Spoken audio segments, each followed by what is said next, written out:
Hello friends, मैं विकास channel academy में आपका स्वागत करता हूं। कल मैंने पहला चैप्टर भारत के भूगोल से भारत का परिचय पढ़ाया था। आज दूसरा चैप्टर पढ़ाने जा रहा हूं भारत की नदियां। ठीक है, जो कि सर्वाधिक क्या रहता है, इम्पोर्टेंट रहता है, सभी एग्जामों के लिए इम्पोर्टेंट रहेगा। तो टाइम वेस्ट ना करते हुए हम स्टार्ट करते हैं कि भारत की नदियाँ। ठीक है तो भारत की नदियाँ जो है, हमारे जो प्रश्न पूछे जाते हैं वो 3 तरीके से प्रश्न पूछे जाते हैं। पहला पूछा जाता है उद्गम स्थल क्या है। दूसरा पूछा जाता है कि कौन सी नदी कहाँ गिरती है। और तीसरा प्रश्न जो पूछा जाता है सहायक नदी से, यानी कौन सी नदी किस नदी की सहायक है। यानी कि हम जो चर्चा करेंगे इन 3 टॉपिक को लेकर करेंगे कि भारत की नदियों में कि उद्गम स्थल क्या है, कौन सी नदी कहाँ गिरती है, तथा सहायक नदी किसकी कौन सी नदी है। ठीक है, इसमें जो प्रश्न है ये हमारा रेलवे, एसएससी,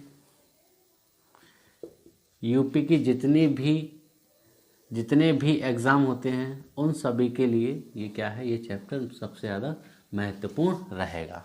ठीक है, उसके बाद ले सकते हैं हम यूपी टेट भी ले सकते हैं इसमें, और आपका एस टेट भी ले सकते हैं। यानी ये सभी एग्ज़ामों के लिए क्या रहेगी, ये महत्वपूर्ण चैप्टर रहेगा।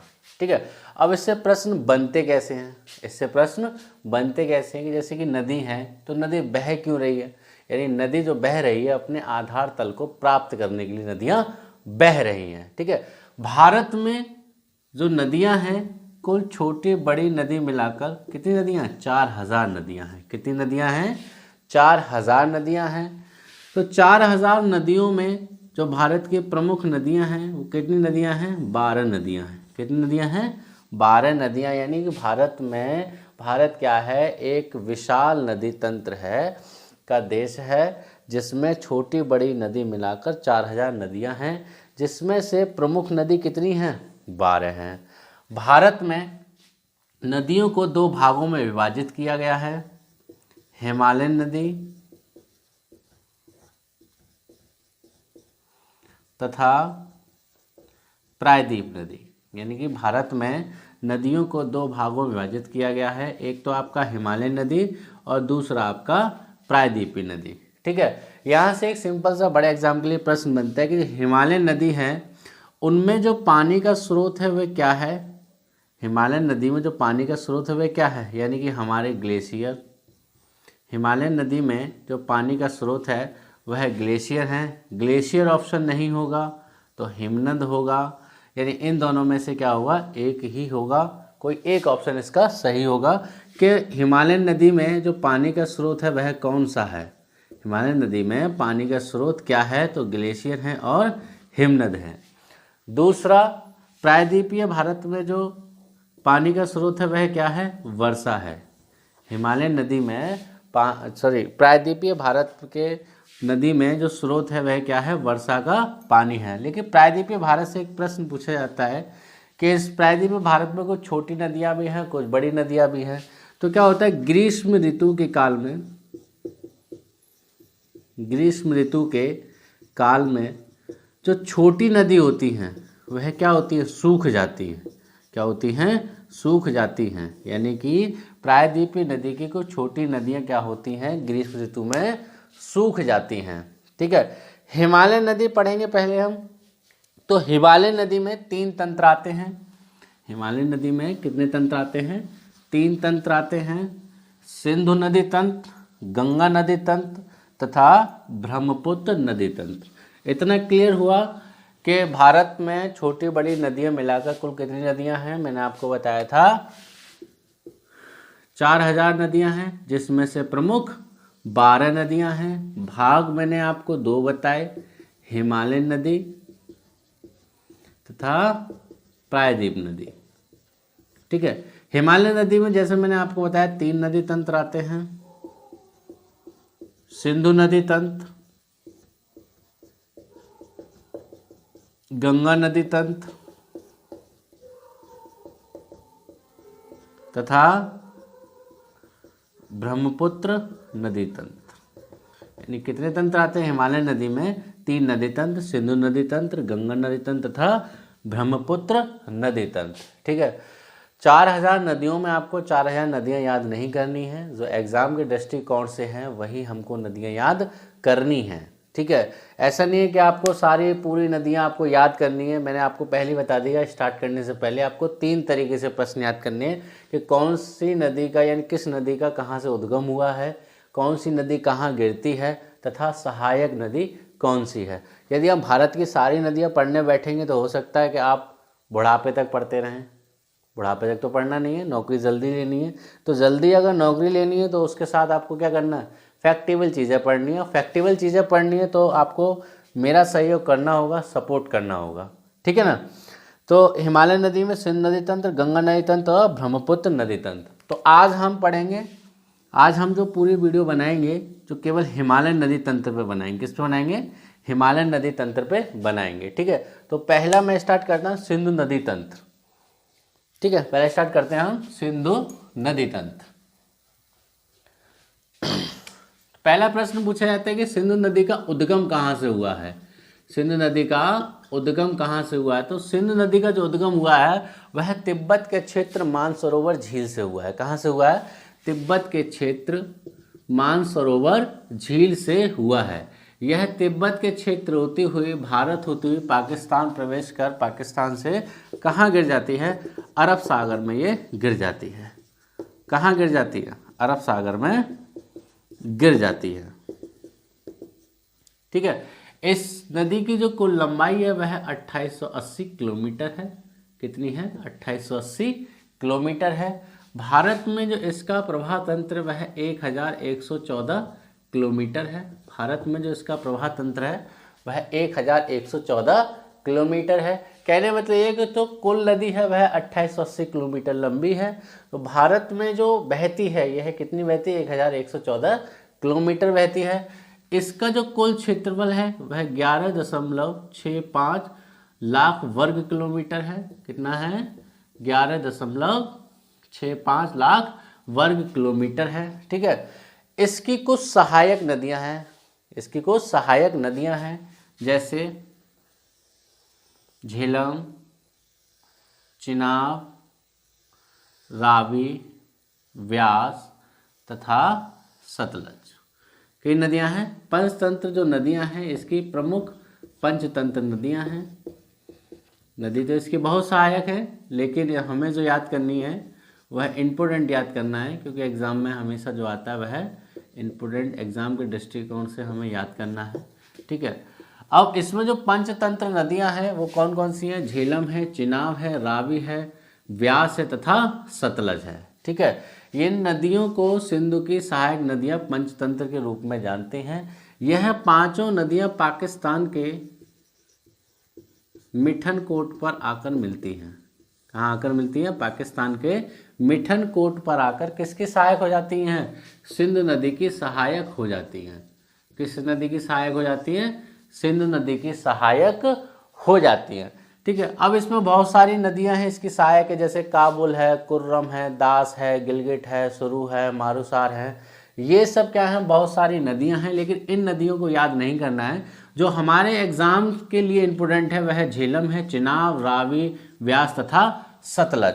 अभी जो प्रश्न हुआ, जैसे कि अभी जो एग्ज़ाम हुए आपके यानी समीक्षा अधिकारी आरओ का जो प्रश्न हुआ आपका 2016 वाला जो पेपर हुआ था एग्जामिनेशन, उसमें पूछा गया था कि सतलज नदी से प्रश्न आया था कि कौन सी नदी हिमालय को काटकर भारत में प्रवेश करती है। तो कौन सी नदी भारत में हिमालय को काटकर प्रवेश करती, तो वह सतलज नदी है। कौन सी नदी है, सतलज नदी है। व्यास नदी से जो कन्फ्यूजन वाला प्रश्न होता है कि व्यास नदी किस नदी की सहायक है, किस नदी की सहायक है। अगर आप देखें तो पहले किसकी सहायक हो रही है, सतलज नदी की सहायक हो रही है। यदि ऑप्शन में सतलज है और सिंधु है, सिंधु है तो सतलज है।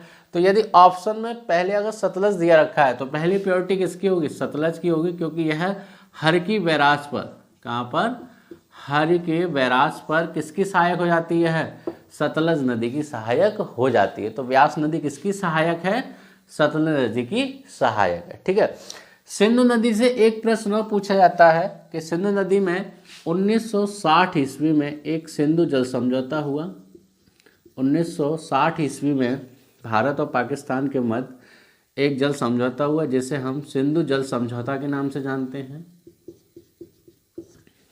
जो कि शुरू की जो 3 नदियां थी, सिंधु, झेलम तथा चिनाब, इनमें जो पानी का जो बंटवारा किया गया तो वो इस प्रकार कि पाकिस्तान को इसका पानी 80% तथा भारत को इन नदियों का पानी 20% सिंचाई के तौर पर दिया जाएगा। ये पाकिस्तान को 80% तथा भारत को 20% रूप में दिया जाएगा। नेक्स्ट, लास्ट की जो 3 नदियां थी, व्यास, रावी तथा सतलज, इन तीनों नदियों के जो पानी के सिंचाई के आधार पर बंटवारा किया गया, यानी समझौते में जो दिया गया, वह भारत के लिए 80% तथा पाकिस्तान के लिए 20% दिया गया।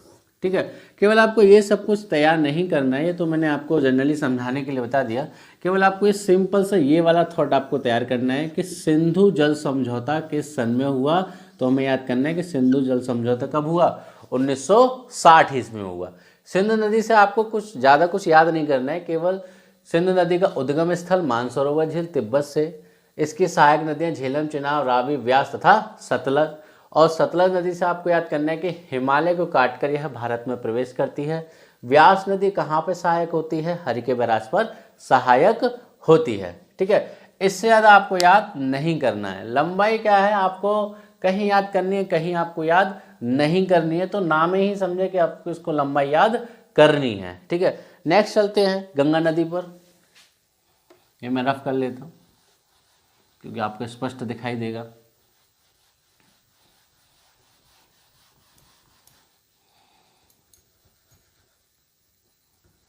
नेक्स्ट स्टार्ट करते हैं गंगा नदी का उद्गम स्थल। ठीक है, गंगा नदी से देखो, अभी जो यूपी विधानसभा परिषद के आरओ का पेपर हुआ था उससे भी 2 प्रश्न थे कि गंगा नदी का उद्गम कहाँ से हुआ। मैं आपको डायरेक्टली सबसे पहले मैंने आपको यही बताया कि ज़्यादा पढ़ने की आवश्यकता नहीं है, केवल पॉइंट टू पॉइंट पढ़ना है और आपको समझ के पढ़ना है। कल के न्यूज़पेपर में जो दिया होगा, अगर आपने देखा होगा, पीसीएस के ख्वाब वाला टॉपिक था, तो उसमें दिया गया है 3रा खंड कि ज्योग्राफी जो पढ़नी है हमें वो मैप के आधार पर पढ़नी है, यानी प्रैक्टिकल वे में पढ़ना है, रटना नहीं है। ठीक है, चलिए गंगा नदी तंत्र पे। गंगा नदी में क्या है, 2-3 पॉइंट हमें याद करने हैं बहुत अच्छे से कि गंगा नदी का जो उद्गम स्थल है वह किस राज्य से होता है। तो गंगा नदी का जो उद्गम होता है वह उत्तराखंड से होता है। कहाँ से होता है, उत्तराखंड से होता है। कहाँ से होता है, किस राज्य से होता है, उत्तराखंड से होता है। उत्तराखंड के किस स्थल से होता है, तो वह गौमुख से होता है। कहाँ से होता है, गौमुख जिले गंगोत्री से होता है। गौमुख जिले गंगोत्री से होता है। ये याद रहे या ना रहे, लेकिन जो गंगोत्री है आपको याद करना है कि गंगा नदी का जो उद्गम होता है वह कहाँ से होता है, वह उत्तराखंड के गंगोत्री से होता है। गंगा नदी जो है उत्तराखंड, उत्तर प्रदेश होती हुई बिहार, पश्चिम बंगाल होती हुई बांग्लादेश में प्रवेश कर बंगाल की खाड़ी में गिर जाती है।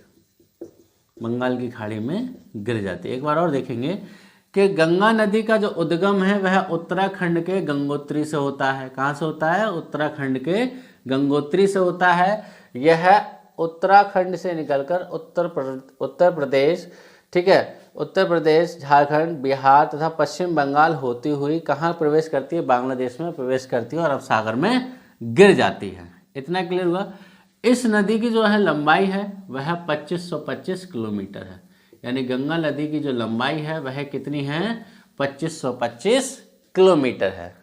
ठीक है, उसके बाद नेक्स्ट प्रश्न देखें कि इसकी संयुक्त धारा, यानी जो गंगा नदी है वह किन 2 नदियों की संयुक्त धारा से होकर बनी है, यानी कौन सी ऐसी 2 धाराएं हैं जिनसे गंगा नदी का उद्गम हुआ है, यानी भागीरथी तथा अलकनंदा। भागीरथी तथा अलकनंदा। ठीक है, इन 2 नदियों के संगम से कौन सी नदी का उद्गम होता है, तो गंगा का उद्गम होता है। ठीक है, नेक्स्ट पॉइंट चलते हैं इनकी सहायक नदियों से। गंगा नदी की जो सहायक नदी है जैसे कि रामगंगा है, गोमती है, ठीक, घगर है, कोसी है, गंडक है, तिस्ता है, ये सब क्या है, इसकी सहायक नदियां हैं। रामगंगा है,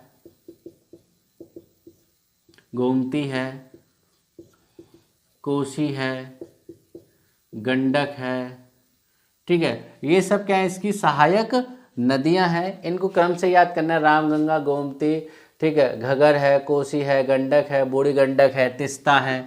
ये सब क्या है, इसकी सहायक नदियां हैं, ठीक है। गंगा नदी से एक प्रश्न और पूछा जाता है, जब गंगा नदी बांग्लादेश में प्रवेश करती है तो यह किस नाम से जानी जाती है? तो यह पद्मा के नाम से जानी जाती है। किस नाम से जानी जाती है? पद्मा के नाम से जानी जाती है। जब गंगा नदी भारत से बांग्लादेश में प्रवेश करती है तो यह किस नाम से जानी जाती है? तो यह पद्मा के नाम से जानी जाती है। दूसरा जो महत्वपूर्ण प्रश्न बनता है इसकी सहायक नदी से, यमुना से, क्योंकि गंगा नदी की उत्तर भारत की सबसे बड़ी सहायक नदी कौन सी है? तो वह यमुना है। कौन सी है? यमुना। यमुना का भी जो उद्गम स्थल है वह उत्तराखंड के बंदरपूंछ स्थल से होता है। उत्तराखंड के बंदरपूंछ स्थल से होता है। कहाँ से होता है भैया? बंदरपूंछ स्थल से होता है। यह उत्तराखंड, उत्तर प्रदेश होती हुई इलाहाबाद में क्या हो जाती है? इसकी सहायक हो जाती है। कहाँ हो जाती है? इलाहाबाद मतलब प्रयागराज में क्या हो जाती है? इसकी सहायक हो जाती है, जिसे हम संगम स्थल के नाम से जानते हैं। किस नाम से जानते हैं हम इसे? संगम के नाम से जानते हैं। तो गंगा नदी की सबसे बड़ी सहायक नदी कौन सी है? तो यमुना नदी है। कौन सी है? यमुना नदी है, जो कि गंगा की सबसे बड़ी सहायक है, ठीक है। यमुना नदी की भी कुछ सहायक नदियां हैं, जैसे कि चंबल है, केन है, बेतवा है, काली है, सिंध है। चंबल है, केन है, बेतवा है, काली है तथा सिंध है, ठीक है। यहाँ कंफ्यूज क्रिएट ना करें अपने आप में, क्योंकि ये गंगा की सहायक हैं, ये यमुना गंगा की सहायक है तथा यमुना की सहायक नदियाँ ये हैं, ठीक है। एक बार और रिपीट कर लेते हैं, रिकॉल कर लेते हैं कि गंगा नदी का उद्गम कहाँ से हुआ? उत्तराखंड के गंगोत्री से हुआ है। कहाँ से हुआ है? उत्तराखंड के गंगोत्री से हुआ है। तथा इसकी जो संयुक्त धारा है भागीरथी तथा अलकनंदा है। कौन सी है? भागीरथी तथा अलकनंदा की संयुक्त धारा से क्या होता है? गंगा नदी का उद्गम होता है, ठीक है। जिसकी जो सहायक नदियां हैं, जैसे रामगंगा है, गोमती है, कोसी है, घगर है, गंडक है, तिस्ता है, ये सब क्या इसकी सहायक नदियां हैं। ये छोटी नदियां हैं। लेकिन जो प्रश्न जो पूछा जाता है, गंगा की सबसे बड़ी उत्तर भारत की सहायक नदी कौन सी है? तो वह कौन सी है? यमुना है। कौन सी है? यमुना इसकी क्या है? सबसे बड़ी सहायक नदी है। इसका जो उद्गम स्थल है वह उत्तराखंड के बंदरपूंछ स्थल से होता है, ठीक है। यमुना नदी की भी कुछ सहायक नदियां जैसे कि चंबल है, केन है, बेतवा है, काली है तथा सिंध है। इतना तैयार हुआ? यहाँ तक कोई कन्फ्यूजन?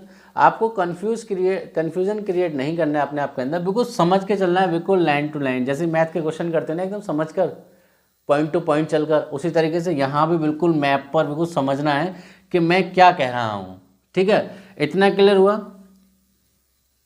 यहाँ पे कोई प्रॉब्लम? मैं समझता हूँ कोई प्रॉब्लम नहीं होगी। अब आगे चलते हैं तीसरे नदी तंत्र, ब्रह्मपुत्र नदी तंत्र। कौन सा? ब्रह्मपुत्र नदी तंत्र।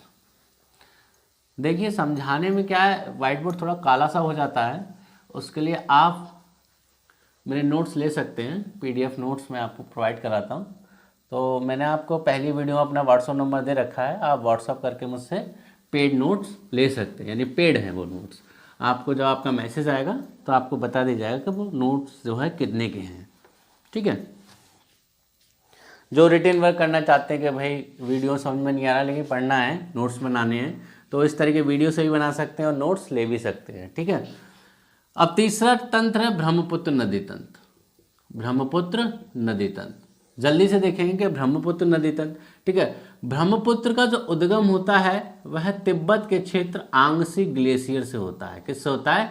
आंगसी ग्लेशियर से होता है। किससे होता है? आंगसी ग्लेशियर से होता है। जो ब्रह्मपुत्र नदी का जो उद्गम होता है वह तिब्बत के क्षेत्र आंगसी ग्लेशियर से होता है। यह तिब्बत के क्षेत्र होती हुई असम यानी अरुणाचल प्रदेश से प्रवेश कर असम होती हुई मेघालय होती हुई कहाँ गया? बांग्लादेश में प्रवेश कर किसकी सहायक हो जाती है? गंगा की सहायक हो जाती है। किसकी सहायक हो जाती है? गंगा की सहायक हो जाती है। एक बार फिर रिकॉल कर लेते हैं कि ब्रह्मपुत्र नदी का उद्गम कहाँ से होता है? आंगसी ग्लेशियर से होता है। कहाँ से होता है? आंगसी ग्लेशियर से होता है, जो कि तिब्बत के क्षेत्र होती हुई अरुणाचल प्रदेश से प्रवेश कर असम होती हुई बांग्लादेश में प्रवेश कर किसकी सहायक हो जाती है? गंगा नदी की सहायक हो जाती है। यदि हम कहें कि पद्मा की सहायक हो जाती है तब भी हमारा सही है, और गंगा की सहायक हो जाती है तब भी हमारा सही है, क्योंकि गंगा ही नदी ही बांग्लादेश में क्या कहलाती है? पद्मा कहलाती है। क्या कहलाती है? पद्मा कहलाती है। ठीक है। ब्रह्मपुत्र नदी की जो लंबाई है वह 2900 किलोमीटर है। कितनी है? 2900 किलोमीटर है। लेकिन यहाँ पर ब्रह्मपुत्र और गंगा में दो कन्फ्यूजन होते हैं, स्टूडेंट समझते नहीं हैं और डायरेक्टली क्या कर देते हैं, सबसे लंबी नदी पर किसका सहारा लगा देते हैं? ब्रह्मपुत्र लगा देते हैं, जिससे क्या हो जाता है? वह गलत हो जाता है। लेकिन भारत की जो सबसे लंबी नदी है वह कौन सी है? गंगा नदी है। ठीक है। यदि प्रश्न आता है कि भारत की सबसे चौड़ी नदी कौन सी है, तो भारत की जो सबसे चौड़ी नदी है वह कौन सी है? ब्रह्मपुत्र नदी है। ठीक है। ये वाला यदि हम भाग देखें तो ये वाला भाग कैसा है? पहाड़ी क्षेत्र है। चौड़ी नदी क्यों कहलाती है? ये वाला भाग जो है कैसा है? पहाड़ी क्षेत्र है, जिसके कारण जल बहाव नहीं हो पाता, वो पहाड़ी को क्रॉस कर तब वह आगे बढ़ती है। ठीक है। जब यह भारत में प्रवेश करती है तो भारत में यह किस दर्रे से प्रवेश करती है? तो यह यांगयाप दर्रे से प्रवेश करती है।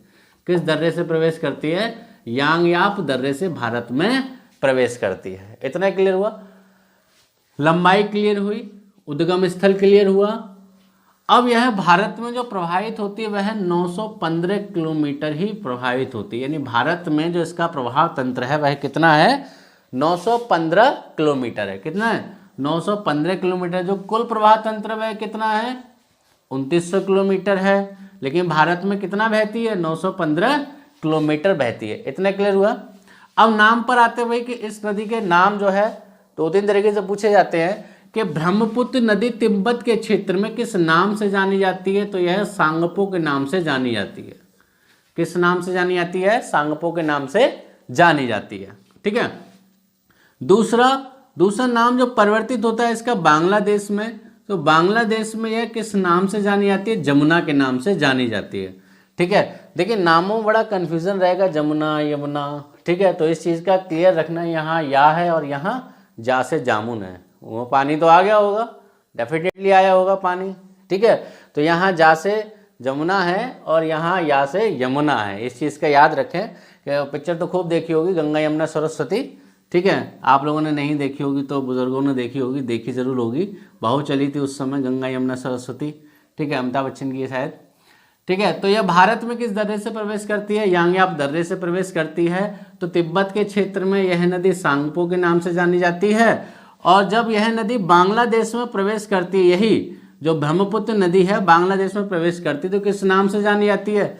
जमुना के नाम से जानी जाती है। अब एक प्रश्न यहाँ से क्लियर करते हैं, जब पद्मा और जमुना मिलती हैं, कौन कौन सी? पद्मा और जमुना मिलती हैं, तो यह किस संयुक्त धारा, इनकी जो दोनों की संयुक्त धारा, यह किस नाम से प्रसिद्ध हो जाती है? तो मेघना के नाम से प्रसिद्ध हो जाती है। किस नाम से प्रसिद्ध हो जाती है? मेघना के नाम से प्रसिद्ध हो जाती है। नामों में बड़ा कन्फ्यूजन रहेगा, नामों में बड़ा कन्फ्यूजन रहेगा। तो हम ऐसे कर सकते हैं कि मेघा जो है पद्मा से मिलने जमुना के सहारे से गई। इस तरीके से याद कर सकते हैं कि मेघा जो है पद्मा के सहारे से किससे मिलने गई है? जमुना से मिलने गई। यानी पद्मा और जमुना क्या है? मेघना है। यानी संयुक्त धारा कहाँ हो रही है? बांग्लादेश में क्या हो रही है? संयुक्त हो रही है। इतनी चीज क्लियर हुई। दूसरा प्रश्न क्या है कि यह पासी के घाट पर, यानी असम में पासी के घाट पर एक द्वीप का, यानी भारत के सबसे बड़े द्वीप का निर्माण करती है। उसका द्वीप का नाम क्या है? मांजुली द्वीप। कौन सा द्वीप है? मांजुली द्वीप। जो भारत का सबसे बड़ा द्वीप है वह कौन सा है? मांजुली द्वीप है। ठीक है। यानी भारत का सबसे छोटा द्वीप कौन सा है? तो उमानंद द्वीप है। कौन सा है? उमानंद द्वीप है। देखिए एक वीडियो में आपको सब कुछ तो नहीं बता सकता कि इसका क्षेत्रफल कितना है, कि यह कितने समवर्ती है। मैं आपको वीडियो का तात्पर्य यह है कि जो ऑनलाइन ऑफलाइन क्लास नहीं हो पा रही हैं तो वह ऑनलाइन लेकर क्या करते हैं? टॉपिक क्लियर कर सकते हैं अपना। क्या कर सकते हैं? टॉपिक ले सकते हैं। लेकिन मैं जितना पढ़ा रहा हूँ उतना गुड सफिशिएंट है। आपको इतना भी याद है ना तो समझो आप नंबर 1 चल रहे हो। क्या चल रहे हो? नंबर 1 चल रहे हो। ठीक है। यानी कि कौन सा द्वीप है, सबसे बड़ा द्वीप कौन सा है, मांजुली द्वीप है, तथा सबसे छोटा द्वीप कौन सा है, उमानंद द्वीप है। ठीक है, अब इसकी जो कुछ सहायक नदियां हैं जैसे कि दिहांग है, दिबांग है, लोहित है, धनसिरी है। ठीक है, यानी कि दिबांग है, दिहांग है, लोहित है तथा धनसिरी है। कौन सी है, धनसिरी। ये क्या है, ब्रह्मपुत्र की प्रमुख सहायक नदियां हैं। जैसे कि एक नदी और प्रसिद्ध है जैसे मानस नदी। कौन सी, मानस नदी। मानस नदी भी क्या है, इसकी सहायक नदी है। किसकी सहायक है, ब्रह्मपुत्र नदी की सहायक नदी है। इतना क्लियर हुआ। इससे अलग हटकर जो प्रश्न आता है, जैसे कि प्रश्न आता है कि विश्व का सबसे बड़ा डेल्टा या भारत का सबसे बड़ा डेल्टा कौन सा है, तो वह डेल्टा भैया कौन सा है, सुंदरवन डेल्टा है। कौन सा है, सुंदरवन डेल्टा है। कौन सा डेल्टा वह, सुंदरवन डेल्टा है। तो डेल्टा से प्रश्न ये पूछा जाता है कि युग्म के आधार पर कि सुंदरवन डेल्टा का निर्माण किन नदियों के आधार पर होता है, यानी कौन सी नदी सुंदरवन डेल्टा का निर्माण करती है। तो वहां पर आपका यदि युग्म के आधार पर दे रखा है तो हमें गंगा तथा ब्रह्मपुत्र लगाना है। क्या लगाना है, युग्म के आधार पर। जब दोनों एक साथ लिखी गई हैं तब भी सही है, जब ये अलग अलग दी गई हैं या फिर गंगा दे दिया या ब्रह्मपुत्र दे दिया तब भी हमारे ऑप्शन में सही होगा, गलत नहीं होगा। कि जैसे पहला दे दिया कि ए ऑप्शन गंगा और बी ऑप्शन आपका ब्रह्मपुत्र, तो ये दोनों ही अलग अलग दे दिए। जब तक ऑप्शन की कंडीशन में ए तथा बी नहीं दिया होगा, ए तथा बी नहीं दिया होगा, तब तक ना तो ए सही होगा ना ही बी सही होगा। इस कंडीशन में क्या सही होगा, सी सही होगा। यदि ए और बी नहीं दिया गया है दोनों, और यहाँ पे दे दिया गोदावरी, क्या दे दिया, गोदावरी, और डी ऑप्शन दे दिया नन ऑफ दीज, तो यहाँ इस सिचुएशन में कौन सा, यानी कि नन ऑफ दीज सही होगा। जब ये दोनों दी गई हो ऑप्शन में और सी ऑप्शन ए और बी ना हो, तब उस कंडीशन में हमारा नन ऑफ दीज लगेगा। इतने क्लियर हो रहा है ना। जब हमारा सिंगल सिंगल दिया हो, या गंगा दिया हो या ब्रह्मपुत्र दिया हो, या गंगा दिया हो या ब्रह्मपुत्र दिया हो, लेकिन दिए सिंगल सिंगल हो, ए और बी नहीं हो, युग्म के आधार पर, तो आप समझ गए होंगे कि युग्म के आधार पर सीधा सीधा है कि ब्रह्मपुत्र दिया रखा है, तो यही हमारा सही होगा। ठीक है, तो सुंदरवन डेल्टा का निर्माण किन नदियों के द्वारा होता है, गंगा तथा ब्रह्मपुत्र नदी के द्वारा होता है। ठीक है, सुंदरवन डेल्टा क्यों पड़ा भाई इसका नाम, तो सुंदरवन डेल्टा सुंदरी वृक्ष पाए जाते हैं यहाँ पर। कौन से वृक्ष पाए जाते हैं, सुंदरी वृक्ष पाए जाते हैं, जिसके कारण इसका जो नाम पड़ा, क्या पड़ा है, सुंदरवन डेल्टा पड़ा है। जैसे कि आपने वन अभयारण्य पढ़ा होगा कि रॉयल टाइगर कहाँ पाए जाते हैं, तो रॉयल टाइगर जो है यहाँ पाए जाते हैं। कहाँ पाए जाते हैं रॉयल टाइगर, सुंदरवन डेल्टा में पाए जाते हैं। ठीक है, आज मैंने आपको पढ़ाया, देखिए हिमालयन नदी तंत्र, जिसमें आपको 3 तंत्र मैंने पढ़ा दिए, सिंधु नदी तंत्र, गंगा नदी तंत्र तथा ब्रह्मपुत्र नदी तंत्र। ठीक है, इसमें लंबाई भी बताई, उद्गम स्थल भी बताए, आपके सहायक नदियां भी बताई हैं। ठीक है, कौन सी नदी कहाँ गिर रही है ये भी बताया कि सिंधु नदी सहायक, यानी कि सिंधु नदी कहाँ गिर रही है, अरब सागर में गिर रही है, तथा गंगा और ब्रह्मपुत्र कहाँ गिर रही हैं, बंगाल की खाड़ी में गिर रही हैं। दूसरा सबसे ज़्यादा इंपॉर्टेंट है, सुंदरवन डेल्टा कौन सी नदी निर्माण करती हैं, तो गंगा और ब्रह्मपुत्र करती हैं। ठीक है, अगर कोई भी इस चीज़ से रिलेटिव समझ में नहीं आई हो तो आप कमेंट बॉक्स में आप दे सकते हैं। ठीक है, आपका कोई सहयोग जो है वो बढ़िया नहीं मिल रहा है, यानी कि ज़्यादा से ज़्यादा आप लोगों को शेयर करनी है, लाइक करना है और सब्सक्राइब करना है। सभी को आपको बताइए, लगता है मुझे कि अच्छी नहीं बन रही है वीडियो, मुझे लग रहा है कि मेरा पढ़ाना बढ़िया नहीं लग रहा आप लोगों को, तो यदि ऐसा है तो आप कमेंट बॉक्स में कर सकते हैं। लेकिन मैं समझता हूँ कि जितना मैं पढ़ा रहा हूँ गुड सफिशिएंट पढ़ा रहा हूँ, तो आप मुझे फुल सपोर्ट करें, अधिक से अधिक सब्सक्राइब, लाइक तथा शेयर करें। नमस्कार।